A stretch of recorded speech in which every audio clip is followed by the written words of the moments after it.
But if you need to save a few cents, don't go to the butcher. Beef prices are setting records, just in time for grilling season. Beef prices in the United States have doubled in just 1 week. And that is not the only case. 5 other foods, from your morning coffee to a glass of orange juice or your weekend seafood dinner, all essential parts of the American diet and imported from Brazil, are skyrocketing at a pace never seen before. Trump's 50% tariff policy, meant to protect the domestic economy, has now turned Costco and Walmart aisles into the clearest reflection of the financial strain weighing on millions of households. But this list of 6 foods is more than just a story about price tags. Behind each item lies a chain of quiet consequences that is reshaping the way Americans eat. Do you know which one of these foods is quietly draining your wallet the most? Let's start with the first name on the list. Number 1. Beef. If you have ever bought a 4-pound pack of Kirkland Signature lean ground beef at Costco, you might have been shocked to see the familiar $16.99 price tag, now over $24. This ground beef, partially imported from Brazil, is a go-to choice for family burgers or spaghetti, and is one of the top-selling items in Costco's frozen meat section. At Walmart, things are no better. A 12-ounce can of Libby's corned beef, a ready-to-eat product imported through Brazil's JBS group, used to hover around $4.25, but now it is pushing $6. Frozen ribeye and sirloin, labeled USDA choice with the small print product of Brazil, have also climbed nearly 40% since the start of the year. You might think beef prices in the US have not doubled, right? But this is only the early stage of the tariff's impact. If nothing changes soon, it is almost certain that a pack of Kirkland's Signature lean ground beef will hit $32. What these products have in common is that most are processed or packaged in the US, but use raw beef from cattle farms in Brazil. On the label, you may find packed in USA using Brazilian beef or imported from Brazil.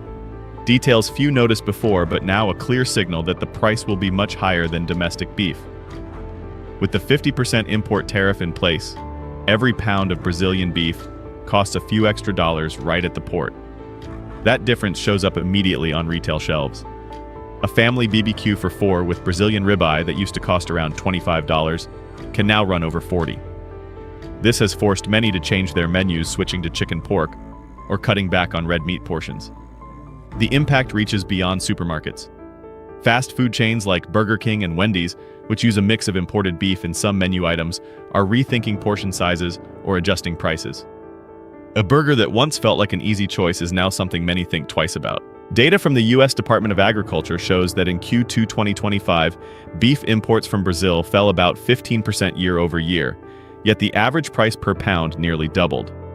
Domestic supply has not been enough to make up for the shortfall, especially in the affordable frozen beef segment where Brazil used to hold a large share.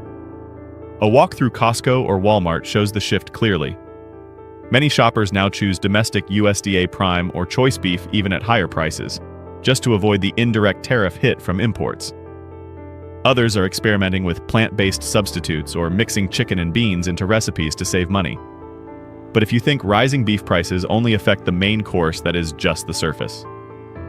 Another ingredient seemingly playing only a backstage role yet found in thousands of products from grocery shelves to restaurants is also driving up American food bills.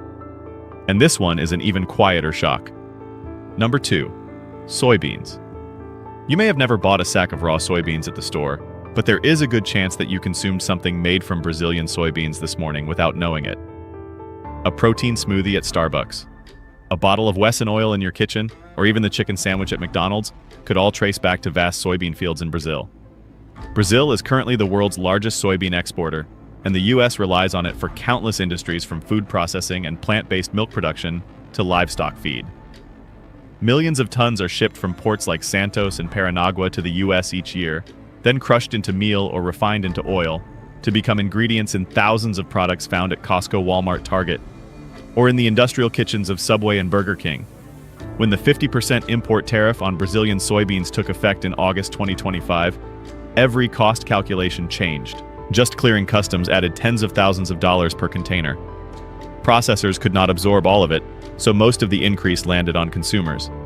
The results were immediate on store shelves. A 48-ounce bottle of Wesson soybean oil at Walmart jumped from $5.49 to over $7, and a 6-pack of Silk Original soy milk at Costco rose nearly 25% since the start of the year. It might not sound alarming yet, but this is only the beginning.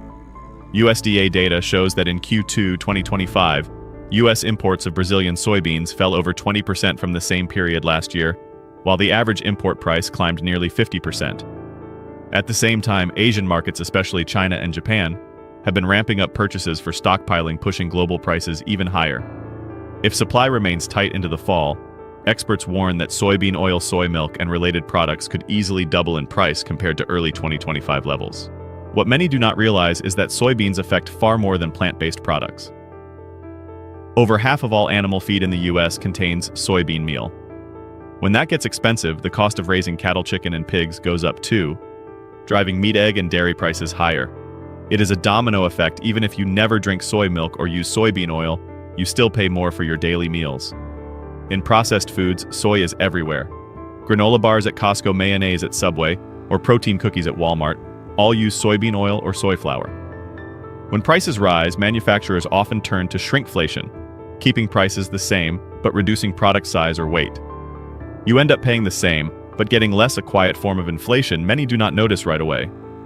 Domestic U.S. supply, though large, cannot fully replace imports from Brazil due to differences in harvest timing, climate, and protein content. Brazilian soybeans are valued for both food processing and industrial feed, so demand for them stays consistently high. Once the doubling effect hits, a simple dinner of grilled chicken salad and a soybean-based dressing that used to cost about $15 in ingredients could climb past $30. For many fixed-income households, this is not just about dinner, it is about keeping the household budget in check. Costco has started noting contains imported soy on some Kirkland products, a rare move that acts as a subtle warning to customers that prices may keep changing. At Walmart, some suppliers have signed contracts for soybeans from other sources, but it is still not enough to rein in the price surge.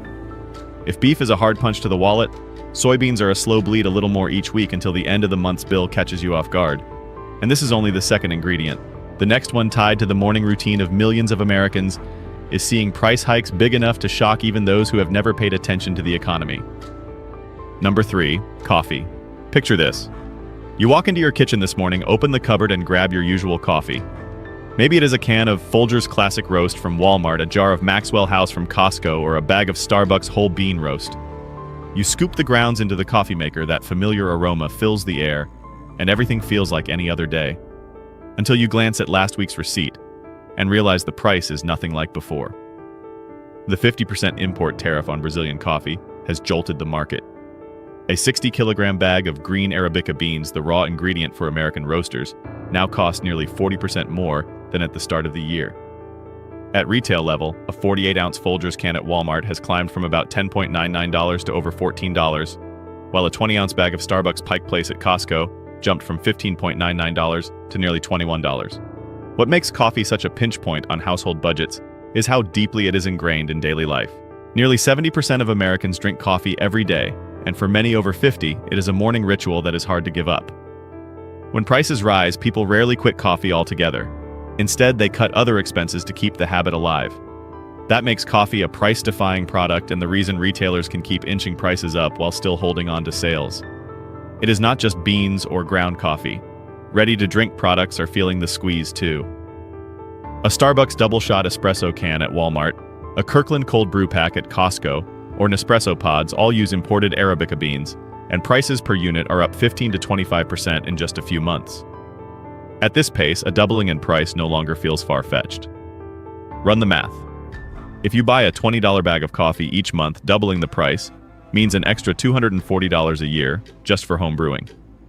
For people who regularly buy coffee to go, the impact is even more obvious. A $4 latte could climb to $6 or $7, and in some cities it is already heading there. Big coffee chains are bracing. Starbucks is testing blends with more bean varieties to cut reliance on Brazil, while Dunkin' is increasing imports from Colombia and Honduras. But these changes cannot happen overnight, and many brands still need Brazilian Arabica to keep their signature taste. So, the question for consumers is whether they will stay loyal to their favorite brand and swallow the higher price or switch to cheaper options with a different flavor. And more importantly, if coffee really does double in price, what will get cut from the monthly budget to make room for that morning cup? Coffee, as the fuel for tens of millions of Americans, sends ripples through the economy like any other essential when its price rises. But even if coffee prices remain bearable, another drink just as popular, and a fixture on breakfast tables across the country, is about to deliver an even bigger price shock. Number 4, orange juice. Orange juice is more than just a drink. For many families, especially Americans over 50, it is tied to memories. That morning glass poured by mom, the carton of Tropicana with breakfast at the neighborhood diner, or the fresh squeeze at a hotel on vacation. This familiarity has made orange juice a must-have in countless home breakfasts. At Costco, rows of 89-ounce Tropicana Pure Premium still shine under the cool lights. But now more shoppers only pause for a moment before pushing their carts past. Some pick smaller cartons or switch to blended juices with less orange. At Walmart, Simply Orange in the 52-ounce size is still on the shelf, but more spaces sit empty after the weekend. Not because it is selling faster, but because there is less coming in. The real change is not just the number on the price tag, but the way people buy and drink it. Families who used to grab 2 or 3 large bottles to enjoy all week now buy just one. Some save it for weekends or special days. Others add water to stretch it out, not because they like it weaker, but to make it last. Breakfast restaurants and hotels are adjusting too. Many have swapped large glasses for smaller ones or removed orange juice from standard breakfast combos, making customers pay extra if they want it. At some local diners, the new menus no longer feature the image of a fresh orange juice that once symbolized the American breakfast. This shift touches more than taste. For many, orange juice is part of what makes the morning feel complete. When that glass becomes a luxury, it leaves a small but noticeable absence, as if part of the daily rhythm is slipping away. At farmers markets, sellers see the change too. Instead of buying fresh, squeezed bottles, more shoppers are picking up whole oranges to juice at home, even if it takes more time. Others drop orange juice entirely in favor of tea or water, though their glance toward the juice stand still carries a hint of longing. These small changes add up to a bigger shift in consumer culture. Orange juice used to be something Americans bought without thinking. Now it is a considered choice, and each bottle in the cart feels like a financial decision as much as a habit. Perhaps the most bittersweet moment comes when people realize the classic American breakfast, eggs, bacon toast, and a glass of orange juice is becoming something you mostly see in old photos. And if orange juice leaves you feeling nostalgic, the next ingredient will hit a different chord. It brings to mind faraway tropical shores and was once hailed as a modern superfood. Now every time you look for it at Costco or Walmart, the feeling is no longer excitement, but hesitation. Number 5, acai. If you ask 10 Americans over 50 about acai berries, more than half would probably shrug. Not because they dislike it, but simply because they've never paid much attention to it. Acai, the deep purple fruit from the Amazon, has long carried the superfood label, but it's usually found in the world of smoothie bars, California diet menus, or on the premium shelves at Whole Foods. For many working-class families, it's never been part of the weekly grocery list. What most people don't realize is that acai isn't just in those Instagram-worthy purple smoothies. It quietly shows up in far more familiar products. That berry-flavored granola bar you grab in the morning, the mixed berry juice at Walmart, the fruit on the bottom yogurt sold in bulk at Costco. Chances are they contain at least a bit of pureed or powdered acai imported from Brazil. When the new import tax pushes up, the price of raw acai manufacturers have to adjust the prices of everything it touches. No one puts a sticker saying price increased due to acai, but you'll notice Nature Valley berry granola bars cost a few extra cents. Super mixed fruit juice in the cooler goes up $1, and that fruit yogurt pack is no longer on sale. This is where the sense of losing control creeps in. You never set out to buy acai, but you're paying for it indirectly. It's like an uninvited guest that still shows up on your grocery bill every week, and you only notice when you start comparing today's receipts to those from a few months ago. In some cafes and restaurants, the change is even more obvious. That berry blend juice you order now looks paler with less of that tangy punch. A sign the amount of acai in the recipe has been cut to save costs. But the price stays the same or higher. This is hidden inflation you can taste even if you don't see it on the menu. The irony is that when an ingredient most people barely notice gets expensive, it can still ripple through an entire range of everyday products. Acai used to be something you could ignore with no impact. Now it's affecting your grocery cart whether you want it to or not. At Walmart, dry goods clerks say more shoppers are complaining about how fast snack and nutrition bar prices are rising. No one calls out acai by name, but check the ingredients list and it's often in the top 5. Costco has seen a shift too. More shoppers are choosing artificial flavor products over natural flavor ones to save money, which often means cutting back on or eliminating real acai. For Americans over 50, this stirs up a familiar worry. It's not just losing control over the prices of things they love. It's losing control over the things quietly slipping into their daily meals. If today it's acai, tomorrow, it could be any other ingredient. and you might not notice until your grocery bill creeps up again. Acai isn't an essential food, but its story is a reminder in a global food economy. A shift in the Amazon can ripple all the way to your dinner table in the US. And if you think you're safe because you don't buy this superfood, just wait until we get to the final item on today's list. One that millions of American families have always assumed would be on the table. Until now. Number 6. Seafood. If you've ever stood at the seafood counter at Costco or Walmart, you know the briny smell of ice and the glint of salmon, shrimp, and crab laid out under bright lights. But what most people don't realize is that before it gets there, much of that seafood has traveled thousands of miles, and a significant portion comes from Brazil. Brazil isn't the only source, but it's a major supplier of seafood. Americans love frozen shrimp, tilapia, tuna, and certain types of crab. These shipments arrive at ports like Miami, Houston, or Los Angeles, then move into retail chain cold storage before ending up at the counter you're familiar with. When the 50% import tax hit Brazilian goods, every link in that chain tightened. At the port, importers had to pay tens of thousands of extra dollars per container. In cold storage, holding costs rose as shipments waited longer for clearance. And at the supermarket counter, all of those costs landed in one place: the price tag. You'll notice it most on weekly items like Costco's 2-pound bag of Kirkland shrimp, which jumped from $14.99 to over $20. At Walmart, a 4-pound box of great value tilapia now costs nearly $5 more than it did just months ago. Even premium canned tuna labeled wild caught, once a healthy go-to, is climbing in price with every trip to the store. Seafood is unique because it's both an everyday meal and a special occasion treat. For many families, a king crab or lobster dinner is a reward for important milestones. But now, even a simple midweek shrimp stir-fry feels like a budget decision. Restaurants aren't immune. Chains like Red Lobster Joe's Crab Shack and even some neighborhood sushi spots have had to shrink portions, raise menu prices, or switch to cheaper seafood. Chefs admit these swaps change the flavor, and customers notice. The impact spreads further than you think into processed foods few people associate with Brazil: frozen seafood pizzas, canned seafood salads, or chowder in a tin. All get more expensive when Brazilian ingredients spike in cost. You may never buy fresh seafood, but you're still paying extra for it through processed goods. For many, this shift feels like losing something familiar. Seafood used to be a way to mix things up during the week. Now it's becoming something families save for rare occasions. And when those moments shrink, the emotional connection to the food fades too. There's another angle worth noting. Brazilian seafood isn't just about price. It's a reminder that America's food supply chain is deeply tied to foreign sources. A shock on the other side of the world can change your dinner menu in just a few weeks.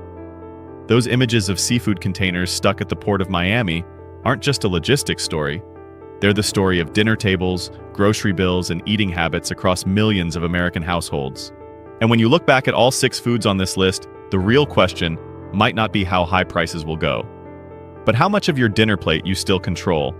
From beef to seafood, from your morning orange juice to luxury items like acai, the American dinner table in 2025 is changing in ways no one asked for. These 6 foods from Brazil don't just highlight the effects of tariffs. They reveal the fragility of the supply chains we rely on every day. As prices climb, choices shrink, and habits shift, one question remains: how much of your meal is truly in your control? This video does not promote division within the United States or encourage segregation. All content is presented for the purpose of exploration, analysis, and fostering discussion based on current events, public sentiment, and social trends. We fully respect the United States Constitution and all federal regulations. If today's analysis made you think, drop a comment so we can keep the conversations going. And don't forget to like, subscribe, and hit the bell so you will never miss our next independent deep dive.